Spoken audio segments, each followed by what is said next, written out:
Welcome back to another Shifting Schools Off the Cuff. I'm here with my colleague and good friend, Tricia Friedman. Tricia, how are you today?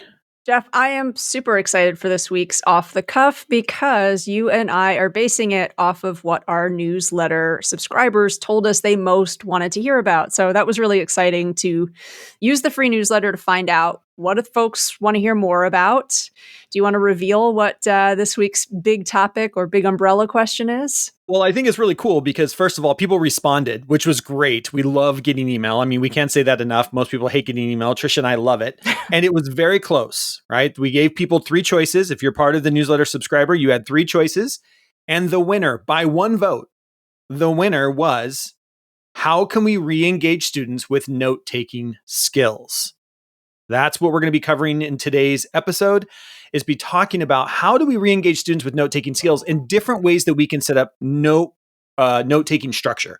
And that's really what we're talking about here, is like, how do we create structures that are fun, that are relevant, and that allow students to re-engage with this idea of note-taking. So that's what our focus is going to be on today. Also, be looking forward to other newsletters. Tricia, this is something we were excited that we actually had people respond. So this is something we're looking at doing probably once a month.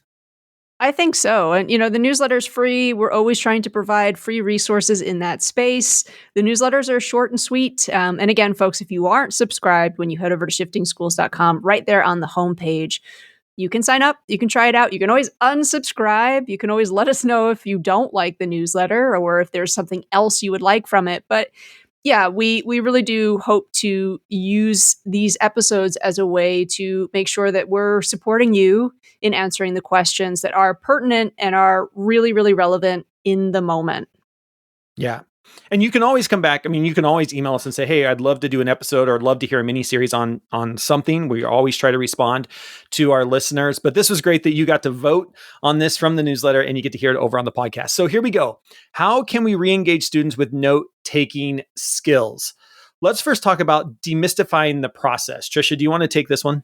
Yeah, it's one of those things that, and I find especially maybe with older middle or high school students, if you ask them, like, what are good note-taking skills? Do they have any idea how their peers are approaching this? I sort of think that if we want students to understand what works, often the best source is going to be other students. So how are we making opportunities for learners to actually share, this is how I've gone about taking notes, or this is a change that I made in my note-taking process that's made all the difference. Even having that conversation around analog versus digital note-taking. How do you approach those things differently? How do you merge them? Do you find actually it's really useful to start analog in a journal and then refine and document digitally, because it's much harder to, spill water on a Google Doc than it is your journal. And again, just engage them in that conversation. And I'm not saying this has to be like an hour-long dialogue, but what would it mean if, like, once a week, you're taking 5 minutes, ask a different student to share something that they have done as a note taker that works for them. Almost like a little mini, spotlight talk from a student. I love that. And I think that's so powerful. Like, I even think for myself, like if I wouldn't go back into my high school days, I took note taking one way, the way that I took notes. I never got to see how the A students, I was not an A student, full disclosure, and everybody probably knows that by now. I never got to see how A students took notes. And the cool thing is I think, one of the things I talk a lot about my goddaughters on this podcast, with one now being at Tulane University and the other one still being a senior, they take notes in completely different ways. And it's ways that work for them. But at times I've sat down with them both and said, why does this work for you? And why does that work for you? One of them uses highlighters, like has 4 different colors of highlighters. The other one is going to be a doctor and is already working on the penmanship of a doctor. Like, you cannot read that chicken scratch, right? But they have their note-taking system that works for them. But they also have had the ability to look at each other's notes and be able to figure out, like, oh, I can try and apply that. And if it doesn't work, that's fine. But just know that there are ways that if you are struggling taking notes, like I did in high school, maybe there are other ways that I can look at taking those notes. And I think that brings us to one of our first kind of tips, is this idea of collaborative note taking. One of the things I love to do, I do this with my master's degree students at Whitworth. every year, and it blows their minds. We're talking people who are in their mid-20s who have never done collaborative note taking. This is such an essential skill, I think, today. Collaborative note taking is where you pair up students, or you can do it as a whole class. But I like to pair students into groups of 3. You can go on Word Online or a Google Doc. They both work. You create a table because things just work better in a table. Each student gets one cell of that table, and the table just keeps expanding, or you can break it up in different topics that you're going through. And each student is taking notes on the same document. So now you pair up Jeff, who's a, pretty average C student, with Tricia, who's my A student, and maybe another student who is a B student, or somebody who is struggling even that maybe is a D student. You put the 3 of them on the same document, and together we get to see in real time how other people take notes. What do I pick up in as an auditory learner, somebody with dyslexia, really leaning on auditory, which taking notes for me was the worst thing I could do? Looking at somebody who's an A student like Tricia and being able to oh, I didn't pick up on that piece, or I didn't think that piece was important. And all of a sudden, I get to see in real time how other people take notes. It's so critical.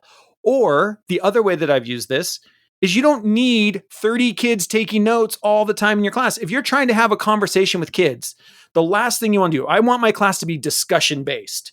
If I want my classroom to be discussion based, I don't need 30 kids taking notes. I need like 2 or 3 kids taking notes.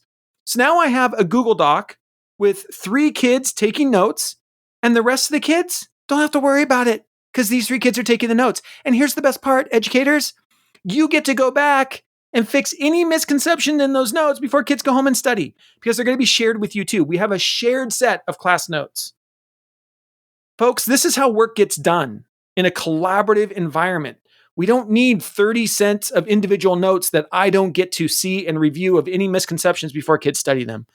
We have one set of class notes created by 2 or 3 kids, or three kids on a doc. I only have to review a third of the documents for any misconceptions before kids go home. Unbelievable. And we have the technology. It's simple. It's easy. You share it. You don't even have to own it. Tricia, set up a document for you and your 2 partners. Jeff, set up a document for you and your 2 partners. I don't even have to own it. I don't want to own it as the teacher. This is their document, not mine. I'm just shared on it as another set of eyeballs. Oh, I love collaborative note taking. I could go on and on and on. And if you've never done it, give it a go. Give it a try and then reflect with the kids. The problem I've always found with collaborative note taking is once you introduce it with kids, you can't shut it off. Because then all of a sudden kids are being in class and they'll be like, Tricia, you and me, it's a shared document. Boom. Like, why? I only have to do a third of the work and still get the entire, and I get to listen and I get to be part of the conversation. Oh, killer. Anyway, collaborative note taking, give it a go. Re-engaging students with note-taking skills. Huge fan as well. And I actually think when you set that up, also build in some time for debrief and debate, right? So I love that, if you've got different small groups, have them compare. And sometimes what I'll do is I'll say, all right, it's like pruning. How can we prune our notes back? Invites that question of what is the most essential stuff that needs to be here? Because sometimes what I find is students are taking note of every single thing, which that's not useful. How are you giving yourself like the headlines, the most important bits of information? And when you engage students in that conversation about what really needs to be archived, that's when you're also asking them to really review what they've learned. Your piece, though, about being, really not necessarily loving doing, notes that are just text on paper, text on a doc. When we're talking about collaborative note taking, I also think about it from a discussion strategy approach. So one of my favorite protocols, and I'll make sure to link to this in the show notes, this comes from Facing History, Facing Ourselves. I'm actually using this in a workshop today. So I've kind of adjusted this protocol a little bit, but it's called Save the Last Word. And essentially, students would have a text, and it could be, again, a passage from a book, a poem, an article. It also might be math quiz. And you ask each student in a small group, I want you to write down 1 or 2 passages from this. Then, Jeff, you and I are going to sit down. I'm going to just read the passage. I do this under time conditions. So I would say you've got 2 minutes. I'm going to tell you the passage that I highlighted. I'm not going to explain to you, Jeff, like why I highlighted it. Mm. 2 minutes, done. 90 seconds goes to my partner, who's going to say why they think I highlighted this. And then again, the name of the protocol being save the last word. I get the last word then to add on to what you said in terms of why I thought this was important. Mm. So again, then you would tell me what you highlighted. That's why I ask students take two things, because if I took your thing or you took mine, then I've got, Great idea. a backup. But it's really interesting to have students hear other students talk about what was highlighted and why they see it as important, because often what will happen is maybe I highlighted it because I thought this part of it was important, but when you speak to it, you're going to bring perhaps a whole different perspective. And again, it's timed, it's really powerful, discussion based. It's been one of those protocols that students without fail have always enjoyed. And here's the other part of it that I love, Jeff. It focuses on listening. So it's one of those protocols that also helps students understand how to be a better listener. Yeah. It's so good. And I love that protocol. I've used the last word protocol with students of all ages, including administrators like later today are using it with teachers. Such a great protocol to go in and look at note taking a little bit differently. And again, it's collaborative. It's this idea of what really stuck out to me. I love the idea, and I never thought about that until you mentioned it, to have kids highlight two things. That way a student can say, well, I highlighted the Yep. same thing, right? I love that. I never thought about that. That is a great little tweak that I'll have to make the next time I use the last word. Because a lot of Little times, bit of a especially when hack. I'm working with administrators, they'll say almost, I would say a lot of times, they've all highlighted the same thing. And then it breaks down, right? It's like, well, I Yeah. did the same thing. I like that idea of doing two. So Yeah, the other trick with that is sometimes instead of it just being one resource, I'll have a menu. So it's like a choice board. mm, And then that way, also, unlikely to have the same passage, but somebody might highlight something from a different text. And then, ooh, that sounds interesting. I want to go look at that later on. It's fun yeah, too. yeah. Of course, learning also needs to, balance, I think, that talk time, but also that time to just quiet, focus. I'm really introverted, so I actually silence is important to me in learning. I know, Jeff, you are a huge fan of social silent reading. Do you want to talk a little bit about how you set that up? Yeah, another one that I love to use is called social silent reading, or the acronym SSR. Being a fourth grade teacher, when I was back in the classroom, it was called SSR, was silent sustained reading. We've updated that to be social silent reading. This is where you might have students, again, read a passage, read an article. They might be reading a passage out of a book. I love to take articles off the internet, copy and paste them into Word, because you can do so much more, or copy and paste it into a Google Doc. And so what you do in social silent reading is, again, you take advantage of the technology that we have and the ability for kids to share and have a dialogue. Where I actually got this from is, I have some friends living here in Seattle, as pretty much everybody does here in Seattle, who work at Amazon, and Amazon does document reviews. And when Amazon does document reviews, everybody gets together. Let's say a team of 5 or a team of 7 get together. The first 45 minutes of the meeting is silently reading the document. Now, think about this. This is way different than the way that we usually do things, where a school administrator or a team leader sends out a document and says, hey, when you have time, you should read this. Well, nobody has time. When we ask kids, hey, tonight for homework, well, kids have baseball practice and volleyball practice and cheerleading practice and gymnastics. And after that, they've got to go play violin and we've got a whole episode on the overscheduling of kids today. You can go back and listen to that episode. So we don't have time.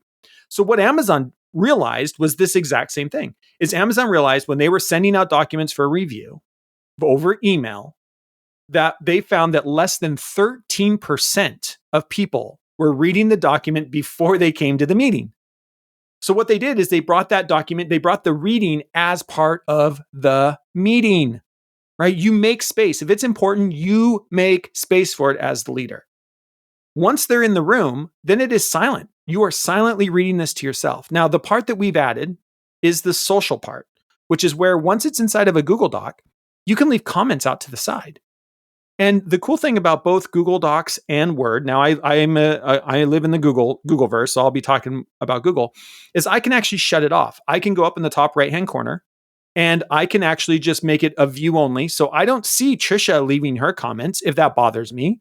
I find about a third of the kids it bothers, and a third of the kids it doesn't. A third of the kids don't care. It's kind of no matter what age group, that's kind of the way it works. But kids can turn it off so they can't see anybody else making comments, and they can just read the article silently to themselves. They didn't click a button and instantly everybody's comments come back. It's the same document. You can just remove collaborators or actually hide collaborators.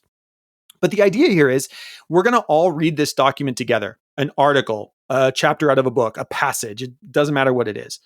And then you're going to highlight and you're going to leave comments. You then, as a teacher, can set up the structure for how do you want those comments.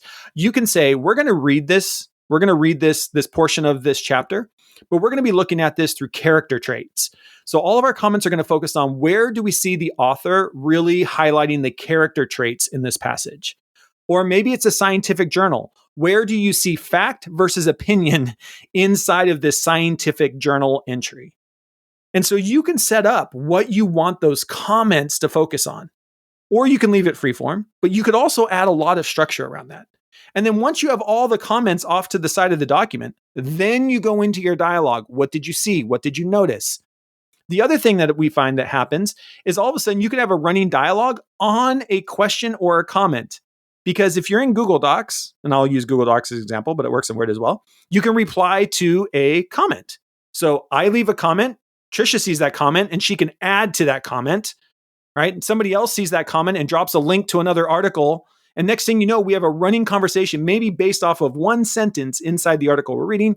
We've now got a whole dialogue about that. And again, I can go back and look at that. I can study that over time. I've used this as part of, if you do still give homework, it's a great way to do homework that every kid goes home and reads it and they're leaving comments. I can quickly assess who read the article and who didn't because their name is attached to their comment. I think there's just a lot of ways to re-engage students in note-taking skills when we do social silent reading, right? We're reading it together, but we're reading it socially in this idea that we're leaving comments off to the side and pushing each other's thinking and understanding at a different level. And here's the way that I like setting that up that, again, goes back to what we were saying at the beginning, this whole like demystify the process. I love setting that up in small pods. So it's a group of 3 or 4. They each have their running document and Love then compare and see Yeah. your running comments, that running sidebar conversation. What did other teams pull out that you weren't noticing, right? Because I really think students need so many different opportunities to see that metacognition in motion almost. And I think it's another really great way and equally powerful for adult learners. Like I've Yeah. done this with teams of teachers too. So insightful for them to see. And, again, you might organize those teams by department. Yeah. You might organize those teams, in a variety of ways and see what's this department or what's this team noticing about it that this other team didn't, and why might they have wanted to focus on that? Well, and I love that because you can very easily jigsaw that. So let's just use this department thing. Let's pretend we're in a high school for a second. I'm a school leader and I want everybody to read this article on how AI is going to be changing education. So the science department does social silent reading, the history department, ELA, CTE, right? Everybody does it and leaves their comments. Then I jigsaw it and I say, okay, one person from each department, make a new team. And now we're getting this cross, like, what does this mean for you in the CTE program versus what this means for you in math? What did you pick up on? What was your running conversation? Oh, what a great way. And you could do that in the structure of a staff meeting, right? So very easy to jigsaw it if you do it in that kind of small pod and then jigsaw it out to get ideas. Great. There's so many great ways you can do it. And again, we're taking note taking, but in a new and different way, and in a way that literally applies to the way businesses run today. When you do a document review, I just had one done from a good friend of mine who works in the corporate world, and exactly what happened, right? I've got all these comments, running commentary that we're having off to the side of the document that I sent her. And it's just like blowing my mind on the insightfulness that I'm getting out of this and the conversation we're having around different points and pushing each other, it's just so, so powerful. But Jeff, we've got a few more recommendations again for folks who want to explore today's question: how can we re-engage students with note-taking skills? But first, we've got a little bit of news. Do you want to tell folks about a nice opportunity that's coming up? yeah, so real quick, the NCCE conference here in the state of Washington is coming up on March 21st through 23rd. So we're only about a month away from that. Just to let you know, the early bird registration ends February 24th. So you're going to want to get your registration in soon to save a little bit of money. And we want to thank them. They have given us a code that you can save another $50 off that registration if you use Shifting Schools 50, all one word, Shifting Schools 50, lowercase, number 50 at the end, 50, not spelled out, but the actual number. Shifting Schools 50, you can save $50. And even after the early bird special runs out, you can still save $50 on the regular price as well. But again, early bird special ends February 24th. Again, the conference is March 21st through the 23rd. I am now doing 6 sessions there. I was only doing 4, Wow. but NCCE came back and said, hey, this new thing called ChatGPT just came out. And we realized that all the presenters had to put in their presentations back in August before anybody knew what ChatGPT is. Would you be able to do a couple sessions? So I'm doing 2 sessions around ChatGPT. I'm doing a session around I don't even know right now off the top of my head, but one on equity and technology, one on changing nature or professional development in a world where we have sub shortages, and what does that mean for instructional coaches? And also, we have, one of their featured speakers this year is Jennifer Lagarde, aka Library Girl, who you can go back and listen on episode 228 to get kind of a feel for her take. Just an incredible educator doing incredible stuff. So that's episode 228. Jennifer Lagarde, she will be there. She's a featured speaker this year, so which probably means she's doing 6, 8, 10 sessions. I don't know. She'll be all over the conference as well. So that's NCCE. You can go to ncce.org. Join us here in Tacoma, Washington, March 21st through 23rd for our big regional tech conference. Tricia, you have an announcement as well that has to deal with more of Shifting School stuff. It does. So listeners, if you're hearing Jeff say that, he's going to be at NCCE talking all things ChatGPT, and you're thinking, that's really far from where I live, the good news is, of course, we have 2 different pathways to learn all about generative AI tools like ChatGPT. We have a 5-day challenge that you can take on with peers, with colleagues, with a friend. We also have our equity and AI course. And we're so thankful to you for being a listener of this show that we also have a special discount code if you want those offerings, or actually if you'd like to take $25 off of anything that you can find on offer from Shifting Schools. The code is all caps SSPOD25. It's also going to be over there in the show notes. So if you're driving, don't worry. You can check that out later on. Thank you for listening. We know that there is no shortage of podcasts out there. So when you make time to listen to us, we're really, really grateful that you've made the time. Yes, thank you so much. That's SS Pod 25. Again, if you look closely, there's probably some free things you can get over there with $25 off. I know sometimes we run sales on things that are $25. So appreciate you listening, and hopefully you can use that code to expand your courses that you can download, take, use with your teaching staff or with your students over there as well. All right, let's talk about your Mighty Might Jamboard guide, Tricia. So speaking of free things, one of our more popular free guides is our collection of 6 different Jamboard templates. On this theme of collaborative note-taking, technology is making this easier and easier. Jamboard is also a great way to do collaborative note-taking. And I wanted to highlight one of the templates inside that free guide. Again, the link will be over there for you in the show notes. Is our Mighty Mites quadrant, where it's basically 4 different might question. So how might we learn more about this? And it frames the act of note-taking as collaborative question generating. So this might be note-taking throughout a lesson, we're watching a video, we're reading an article, and how are we focusing in our notes on what are the questions we now need to ask? So I think those quadrants are really good at looking at note-taking from that inquiry standpoint and saying, what do we need to ask next? What do we need to ask right now? What are some of the questions actually that it might not necessarily be possible to have a complete answer for. Again, great conversations that I think get sparked by that. So our free collection of Jamboard templates, the link will be there, as will be the link to our protocols collection, because I think a lot of our shifting schools protocols also work really well as a framework for note taking. The one that I think folks have reached out to us the most about is our root bark branch model. So, Jeff, I don't know if you want to talk about that protocol or just the idea of taking a protocol and using that for notes. Yeah, I think it's a really great idea. I mean, we've got so many. You just wrote a whole new one for 2023. You can download a whole bunch of brand new protocols for 2023. And if you missed 2022 and 2021, they're over there in the free guides as well. That's shiftingschools.com. You can click on free guides at the top. But I love this one: root, bark, or branch. And here are the questions, right? So think about this in a note taking sense. So kids are taking notes and we want kids to reflect on that. And what we need is structure. We need structures and frameworks.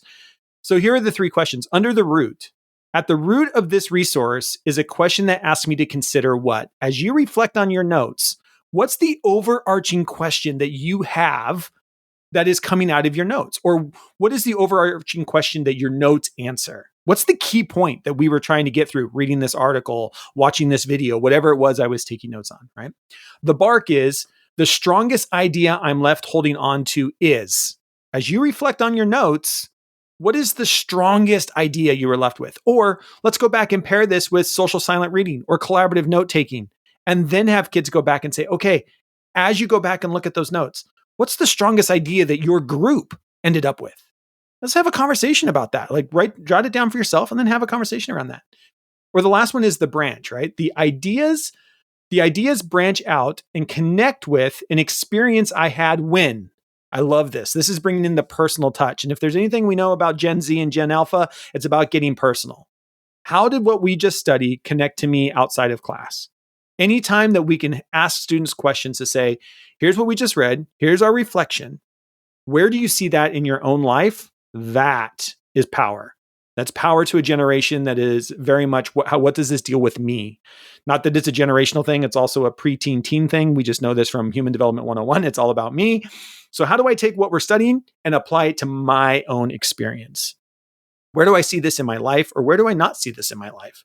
And get a little deeper. And that leads into all kinds of social emotional learning stuff as well. So Also good for adult learners. I find even yeah, using that with a PLC, it's so important that we continue to learn about our colleagues, right? And I find using that protocol, you're actually going to get some stories from folks, right? And learn a little bit more about folks that we are working with, that I do think that often builds trust in teams and is so important. Jeff, I've been so excited to talk to you about one of my favorite resources. This is really great for high school ELA. I don't know if you've ever gone over to genius.com, but I have this not. is This this is the is first time I'm hearing about all it. right. I'm so excited to be the first person to tell you about it then.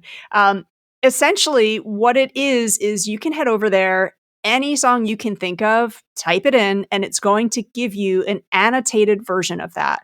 And this is all crowdsourced, right?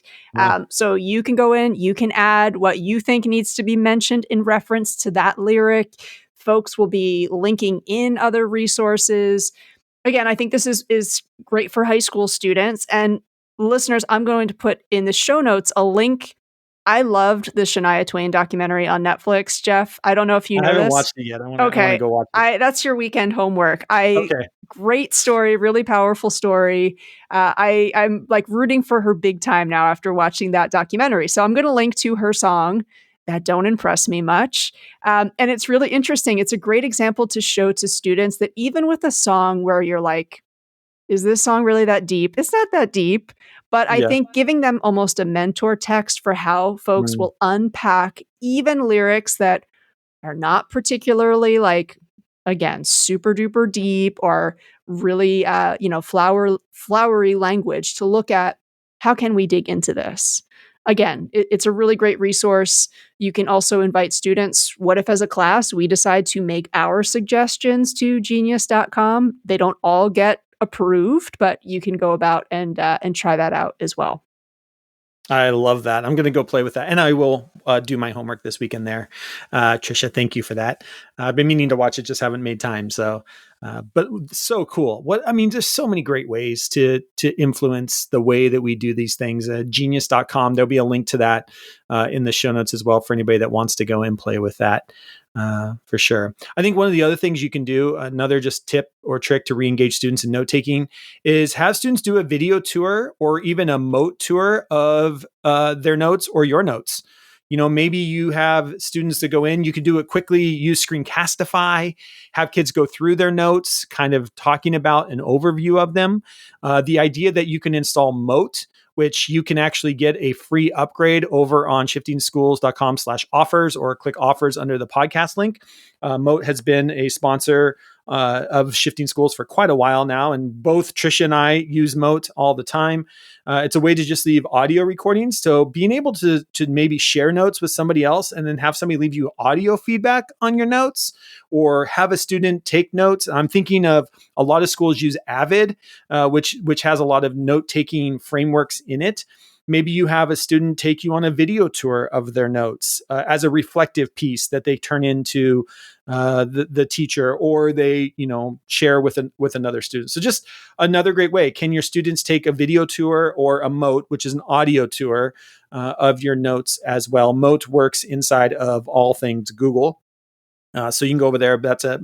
So you can, again, over on our offers page, you can find a link to get you a free upgrade for that as well. But I think you get 90 seconds free with the free one. So it's a great little tool. Feel free to think about that. How do you give your kids time to take a video tour? You can use something like Flipgrid within Microsoft is another great way to do that with video. So just something to think about. Yeah, the reason I would advocate for doing that too is, just like I mentioned how genius.com can be like a mentor text. So you can invite students to look at this, see why this is useful note taking or not. If you're inviting students to create that video or that audio product, if you've got a student who's doing something really creative or really, it's something that as a teacher, again, we don't have to have all the answers. The students bring the Yeah. answers too. That's a tool, that's a resource that you can share with other classes. So Yeah, for I love me, it. if you're going to invite students to, stop, record, explain what they're doing as note takers, I would highly recommend do this with a few other teachers and then have a discussion. What are the 3 videos or the 3 audio samples that we want to share out, maybe with parents and caretakers too? Again, ask the student for permission to do that by all means. But how can we be creating an archive or a bank where it's sort of like, this is a different strategy? Because I think, Ooh, I love that. if you walk away from this episode with one thing, for me, getting students to re-engage with note taking means understanding, do not have one recipe and ask every single student to do it the exact same way. Hmm. I really think you're going to lose a lot of students. I've seen sometimes teachers are like, it's the Cornell note taking method. Everybody's Right. going to do that. Why? We don't all think the same way, and I think don't ask folks to document their thinking in the same way. I really think you're going to lose some of your students, and one size fits all. I just think we lose everyone with that. So again, ask students to show you, tell you what they're doing, and then share that out. The last one, and we'll be sure to include the video link in the show notes. I ran through a model of how you would ask ChatGPT, give me a note-taking template for, and you can ask it for a variety of things. Give me a Yeah. note-taking template for a field trip, for a guest speaker, for a specific book. See what it puts out, and then in small teams ask students, how do we make this template better? I So love that. we've got a video that walks through that. I think that's a really great activity as well. So many great ways. And hopefully, through this, we got to help you answer that question. How can I re-engage students with note-taking skills?